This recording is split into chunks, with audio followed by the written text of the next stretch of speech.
ফাকালা রাসূলুল্লাহ সাল্লাল্লাহু আলাইহি ওয়াসাল্লাম বললেন, উসিকুম বিতাকওয়াল্লাহ, তোমাদেরকে ওসিয়ত করছি, উপদেশ দিচ্ছি আল্লাহ ভীরুতার, আল্লাহকে সবসময় ভয় করবে।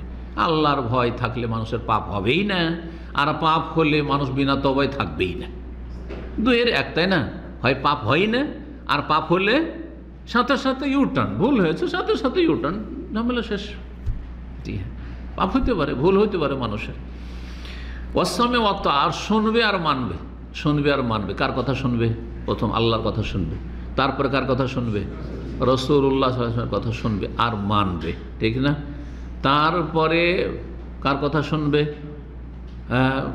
এই কোরআন এবং হাদিস বোঝার জন্য ভালো আলেমের কথা শুনবে আর মানবে।